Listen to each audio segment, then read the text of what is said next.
गरीब का मरना भी हमने मुश्किल कर दिया। दुख, तकलीफें, मुसीबतें, परेशानियां कोई बता के नहीं आती। खुशियां इंसान प्लान करके लाता है, लेकिन दुख तो एक आफत की तरह इंसान के ऊपर गिरता है। लेकिन हमने इन मर्ग की रसूमात को इतना तूल दिया कि आज जिस शख्स के पास 1.5-2 लाख रुपया ना हो, वो इज्जत के साथ मर भी नहीं सकता, और लोग उसके ऊपर बैठकर तबसरे कर रहे होते हैं, सारी जिंदगी बाप का माल खाया और मरते वक्त जो है वो खाना भी अच्छा नहीं पका सके।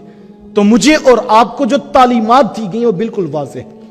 आप हुजूर इस्लाम की सीरत उठाएं कि हजरत जाफर रदियल्लाहु ताला अन्हु जब उनका विसाल हुआ तो अल्लाह के रसूल सल्लल्लाहु अलैहि वसल्लम हुजूर अपने घर में तशरीफ लाए, और हुजूर इस्लाम ने आकर जो है वो अहले खाना से कहा कि आले जाफर के ऊपर बहुत बड़ा सदमा टूटा है और उन्हें अपने जो है वो होशो हवास भी नहीं है, तुम खाना तैयार करो, मैं मोहम्मद उनके लिए खाना लेकर जाता हूं। हुक्म तो यह था कि जिनके घर सदमा टूटा उनके घर तुम खाना लेकर जाते, और हम 40 दिन वहीं पर डेरा जमा के बैठ जाते हैं कि चलो यहीं पर अब खाएंगे अपने घर को ताला लगा के।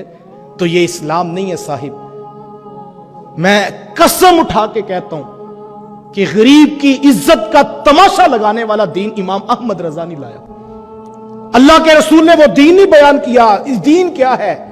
हमें तो ये वाज़े कहा गया, यस्सिरू वला तुअस्सिरू, आसानियां बांटो, मुश्किलात ना खड़ी करो। बशिरू वला तुनफ्फिरू, लोगों को बशारत दो, लोगों को मुतनफ्फर ना करो। यह आपके शहर लाहौर की कहानी है। एक नौजवान हमारे दरसे कुरान से वाबस्ता था, तो उसकी वालिदा का इंतकाल हो गया।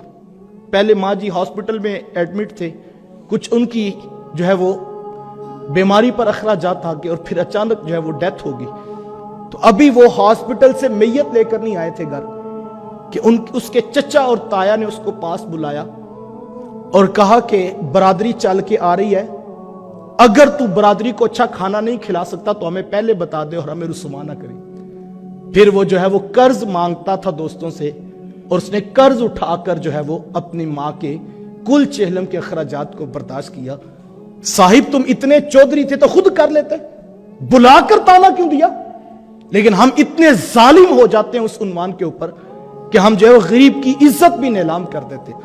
और मैं कहता हूं एक जनाजा तो उस दिन उठता है जिस दिन मर्ग होता है, और एक जनाजा 40 दिन के बाद उठता है, जब लोग खा पी के घरों को चले जाते हैं और जो कर्ज जिनसे लिया होता है वो फिर आकर दरवाजा तोड़ते हैं, और फिर इंसान को पता लगता है। एक तो उसके, मुझे बताओ यार, जिसके घर में मां की मैयत पड़ी हो उसे पता होता है टेंट सर्विस कहां से मंगवानी, उसे पता होता है देगे कहां से मंगवानी और फ्रूट किस मंडी से सुबह लेकर आना है।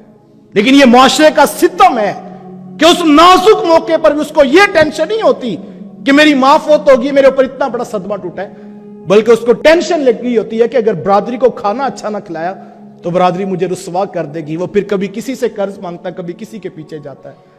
और एक जनाजा उस दिन उठता है जिस दिन मर्ग होता है, और दूसरा जनाजा 40 दिन के बाद हम उठाते हैं जब लोग कर्ज के लिए आके दरवाजा तोड़ते हैं। मैं बाकायदा खुद एक नौजवान को जाता हूं जिसकी वालदा पहले वफात पा गई, उनके मर्ग के मामलात में कुछ कर्ज उठाया और फिर आगे वालिद साहब की डेथ हो गई। वो नौजवान 1-2 मर्ग के बाद 5-6 लाख रुपए का मकरूज हो गया, और उसके पास कोई हल नहीं था, मैं ये कर्ज कैसे उतारूंगा। ये दीन नहीं है साहिब, ये किसी का कारोबार है, ये पेट का धंधा है। जुल्म ये हुआ कि इस उन्वान पे हमने उम्मत को तोड़ दिया।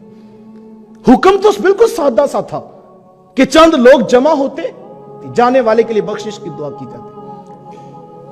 खुदारा अपनी मर्ग की रसूमात को सादा और सहल करने का मिजाज पैदा करे, और ये कोई गरीब शख्स करेगा तो बरादरी की रस्म नहीं टूटेगी। लोग बातें करते हैं, गरीब करे तो लोग कहते हैं ये कर ही नहीं सकता था। असल ये रस्म टूटती जब कोई अमीर शख्स करेगा, वो रोल मॉडल बनेगा लोगों के लिए, और लोग कहेंगे वो तो इतना अमीर था यार, वो भी तो खिला सकता था ना, अगर उसने नहीं किया तो फिर हम क्यों करें। गरीब करेगा तो लोग तबसरा करेंगे, लोग तमाशा, गरीब रस्म नहीं तोड़ सकता।